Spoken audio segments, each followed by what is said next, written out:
Si 2 juta ya? Kenapa, Bu? Baru ada 9 orang, Bu. Nggak apa-apa, mulai aja. Oke, baik ya, Bu. Terima kasih. Saya izin merecord ya, Bu. Iya, boleh. Iya, soalnya, dosen pembimbing saya sudah bilang berhalangan hadir, karena kebetulan hari ini pun ada 3 orang di jam yang sama, Bu. Iya. Iya, betul, nggak apa-apa. Ya. Tuh, ibu tidak akan muncul nih karena, wajah ibu lagi acak-acakan nih. Iya, Ibu, nggak Iya. apa-apa. Baik, assalamualaikum warahmatullahi wabarakatuh.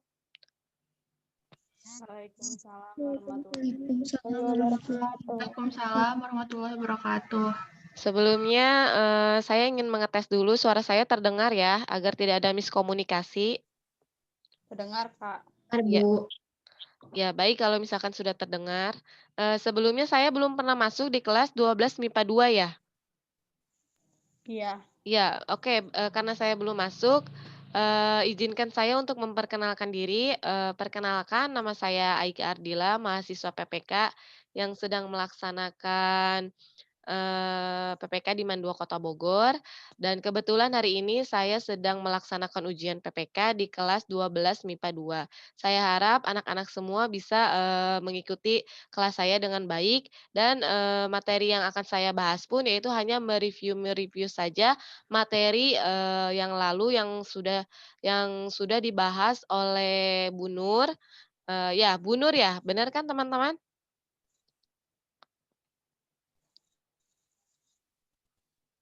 Halo? Iya, Kak. Iya. Iya. Iya, benar. Mohon maaf, bagi yang berkenan silakan dibuka kameranya ya. Oke, sambil menunggu yang lainnya kita mulai saja karena, sebelum itu saya ingin menyampaikan bahwa kita, di Zoom ini tidak akan sampai, akhir mata pelajaran, tapi sekitar hanya mungkin 40 menitan sampai jam 8 saja. Sisanya kita akan mengerjakan penilaian harian atau kuis di Google Form. Nanti saya akan kirim linknya, silakan teman-teman kerjakan.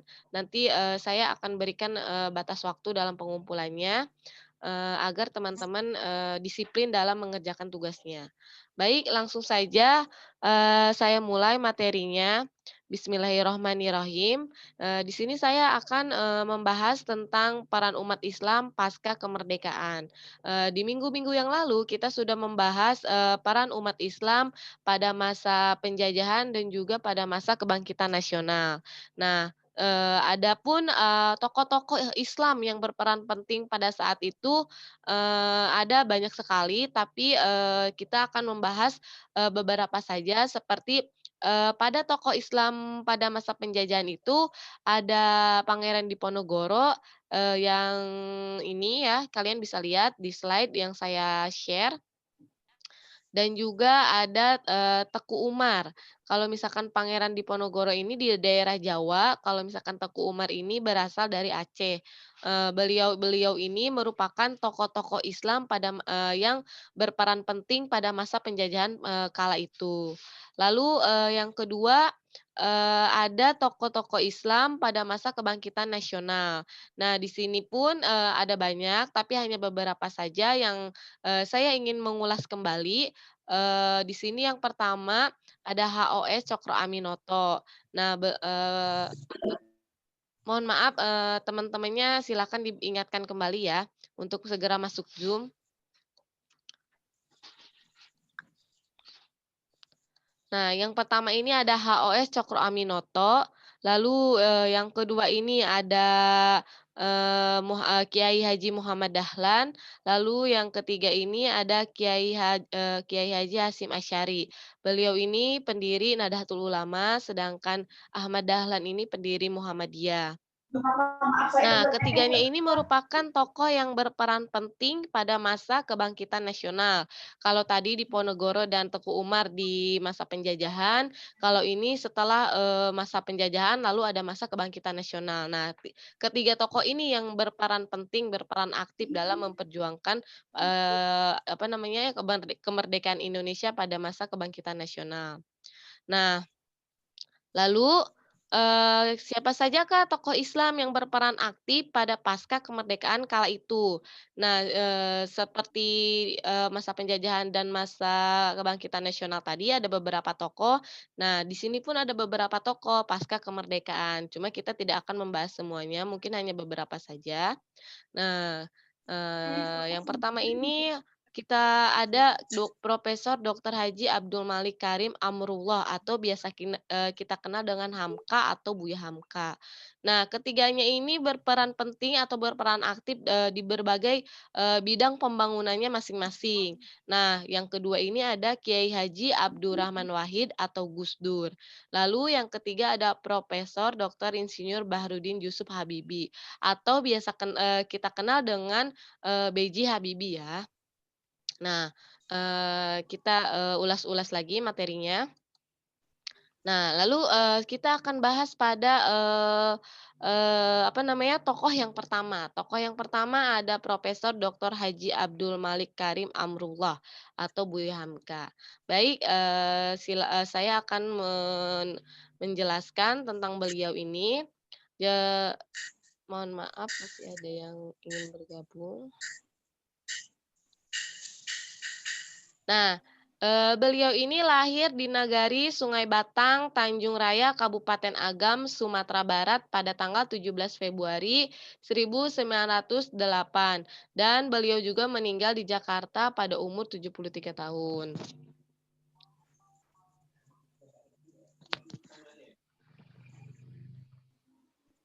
Nah, semasa hidupnya ini, beliau menempuh beberapa jalur pendidikan, seperti, dia pun mendapatkan gelar dari Universitas Al-Azhar, dan Universitas Nasional Malaysia yang menganugerahkannya gelar doktor kehormatan.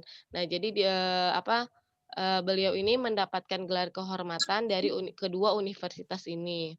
Lalu sementara Universitas Mustopo, Jakarta, mengkukuhkan atau menjadikan beliau ini sebagai guru besarnya. Lalu beliau pun merupakan Ketua Majelis Ulama Indonesia atau MUI yang pertama. Nanti kita, jelaskan lagi di slide-slide selanjutnya. Baik, kita, pindah ke slide selanjutnya. Nah, selain beliau ini sebagai seorang ulama, beliau juga merupakan seorang sastrawan, wartawan, penulis, dan juga pengajar. Nah, kan biasanya kalau misalkan penulis itu memiliki nama pena ya. Jadi nama penanya beliau itu Buya Hamka. Buya Hamka ini nama penanya. Jadi, beliau ini, terkenal atau cukup, booming pada saat itu karena beliau menerbitkan sebuah majalah pedoman masyarakat dan karya-karyanya itu, sangat terkenal atau membuat namanya terkenal pada saat itu. Jadi beliau ini sebelum, menerbitkan majalah ini beliau hanya orang yang biasa-biasa saja, beliau itu berperan tapi belum, orang-orang belum mengenalnya seperti setelah dia apa namanya, menerbitkan karya-karyanya ini. Karya yang pertamanya ini ada di bawah lindungan Ka'bah. Mungkin teman-teman juga sudah tidak asing lagi ya, karena mungkin, beberapa, dari karya-karyanya ini sudah difilmkan. Dan lalu yang kedua ini ada tenggelamnya kapal Panderwick. Nah, mungkin teman-teman juga ada yang sudah menonton. Itu merupakan karya-karya, yang diterbitkan oleh, Buya Hamka melalui majalah Pedoman Masyarakat. Nah, lalu kita lihat lagi slide-slide selanjutnya. Sebelumnya tentang semasa hidupnya Buya Hamka ini, mohon maaf, saya ingatkan lagi untuk teman-teman mute ya, speaker-nya jadi tidak ada suara, selain saya. Silakan, Syafira Adilah di-mute speaker-nya.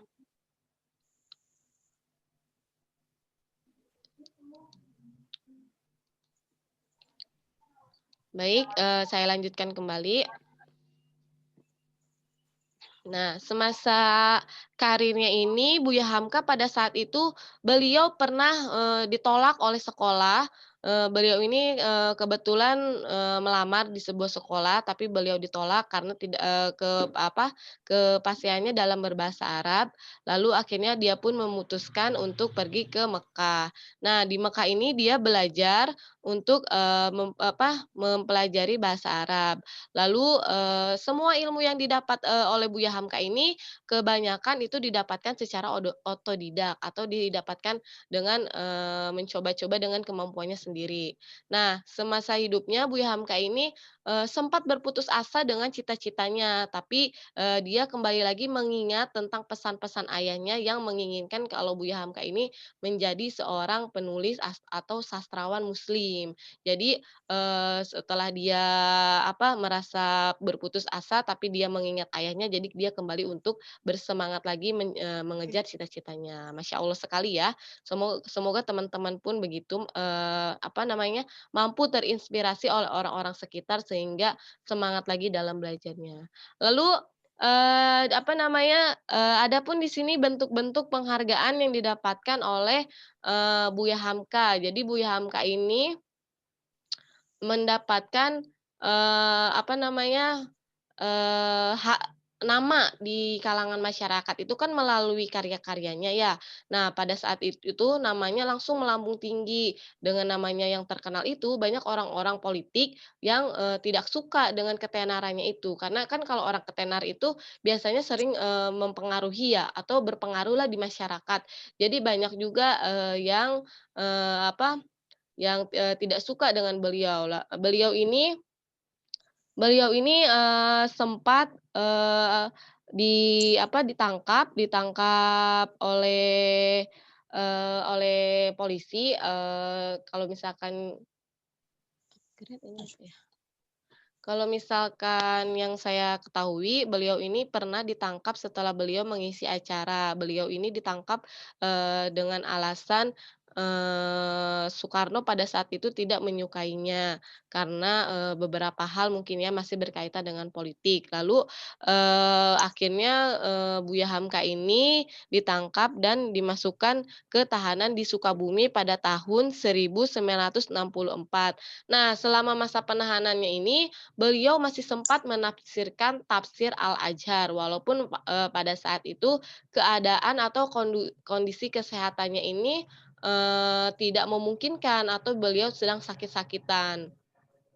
Nah, selama, hidupnya ini atau selama dia memperjuangkan kemerdekaan Indonesia, beliau mendapatkan, bintang Mahaputra Utama secara anumerta. Apa sih, bintang, Mahaputra Utama ini? Jadi bintang Mahaputra Utama ini merupakan, penghargaan, yang didapatkan oleh, orang sipil atas jasa-jasanya yang dinilai, sangat berharga. Lalu kemudian apa sih secara anumerta? Anumerta itu, artinya pemberian penghargaan ini didapatkan oleh orang-orang yang sudah meninggal. Jadi, dia berjasa, tapi kemudian, beliau beliau ini sudah meninggal. Jadi, penghargaan ini baru diberikan, ketika beliau ini sudah, tidak ada di dunia, gitu.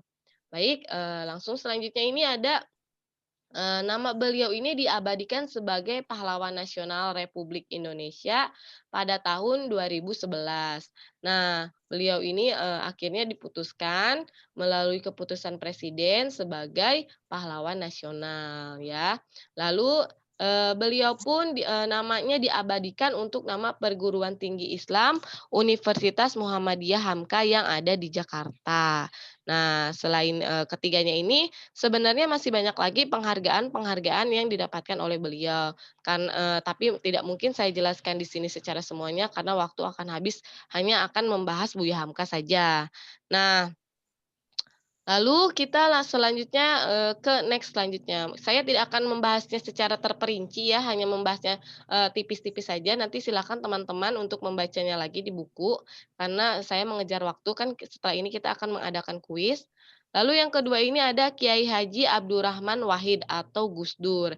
Nah, harus kita ketahui beliau ini masih, berasal dari keluarga terpandang dalam komunitas Islam di Jawa Timur.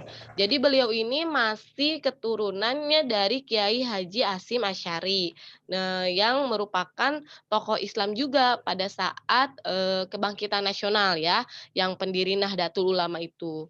Lalu kemudian, Gus Dur ini ternyata masih mempunyai darah keturunan Tionghoa. Nah, makanya dari, memiliki darah Tionghoa ini, ada beberapa keputusan yang dibuat oleh beliau semasa jabatannya sebagai presiden untuk, keturunan Tionghoa. Nanti saya akan bahas di slide selanjutnya. Nah, beliau ini, juga, akhirnya bergabung ke Lembaga Penelitian, Pendidikan, dan Penerangan Ekonomi dan Sosial. Nah, baik, kita bahas lagi di slide selanjutnya, kita lihat, ini kita, lihat dulu di, masa pendidikannya, tapi sebelum masa pendidikannya saya ingin menjelaskan dulu tentang biografinya. Jadi beliau ini lahir di Jombang, Jawa Timur, 7 September 1940. Nah, beliau ini merupakan presiden Indonesia yang keempat dari tahun 1999 sampai ke 2021. Ia menggantikan B.J. Habibie.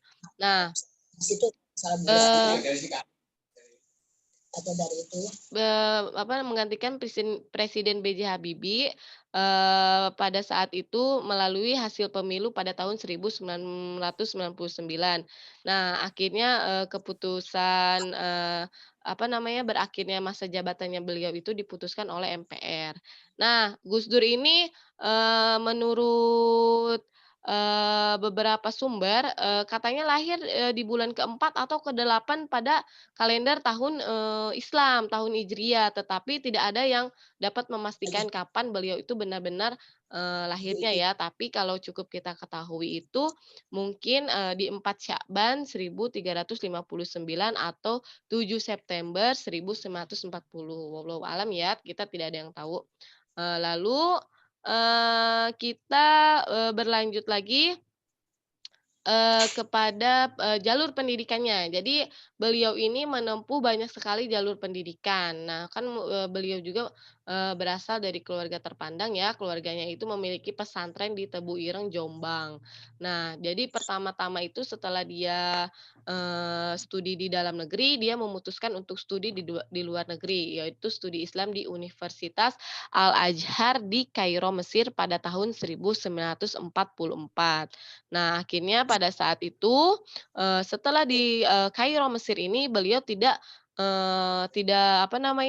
hanya puas dengan sekali saja. Beliau akhirnya memutuskan untuk berkuliah lagi di Universitas Baghdad, pada tahun 1970. Akan tetapi, di Universitas Baghdad ini, beliau ini tidak dianggap sebagai mahasiswa, di universitas tersebut karena mungkin ada beberapa alasan. Nah, di tahun 70 ini dia akhirnya meneruskan pendidikannya di Universitas Leiden, di Belanda ya, Universitas Leiden itu beliau setelah dari Belanda lalu akhirnya, ke universitas yang ada di Jerman, lalu sebelum akhirnya pulang ke Indonesia beliau menyempatkan untuk ke Perancis juga, untuk menempuh pendidikan semuanya ya. Nah, bayangkan saja dari tahun 1970 sampai 1971 beliau menempuh 4 jalur pendidikan, 4 universitas. Kalau misalkan kita yang merasakan, belum tentu kita, cukup, atau mampu ya untuk, menjadi seperti beliau. Nah, lalu yang kita lihat, pada slide-slide selanjutnya. Nah, di sini ada, apa saja sih yang pernah, Gus Dur lakukan semasa jabatannya ini sebagai, Presiden, Republik Indonesia. Nah, yang pertama ini ada 2 reformasi, pemerintahan, yaitu pembubaran Departemen Penerangan dan Departemen Sosial.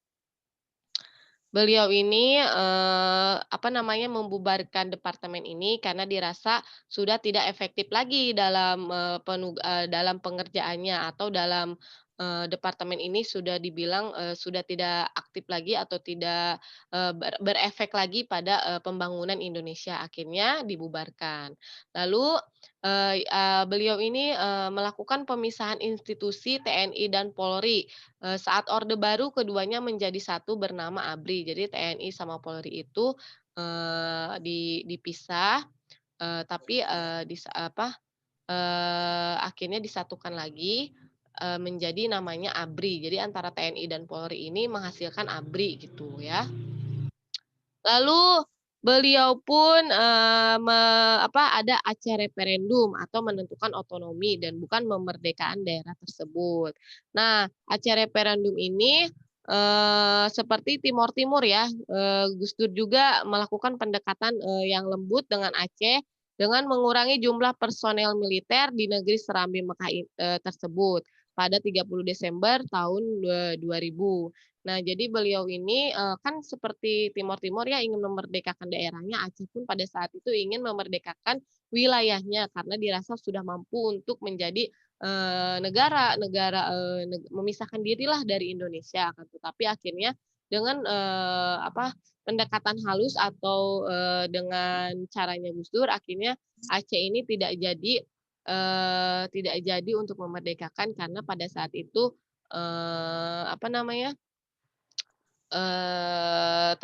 tentaranya itu atau barisan pengamannya itu dikurangi. Otomatis kan kalau misalkan dikurangi tidak ada pertahanan yang kuat di daerah tersebut. Lalu akhirnya setelah dari Aceh ini beliau berkunjung ke Jayapura untuk meyakinkan pemimpin Papua akan kedamaian dan memberi izin perubahan nama daerah. Nah, seperti hampir-hampir mirip dengan Aceh referendum ini, kan banyak sekali pada saat itu daerah-daerah di Indonesia yang ingin memerdekakan daerahnya atau ingin merdeka sendirilah. Sebentar.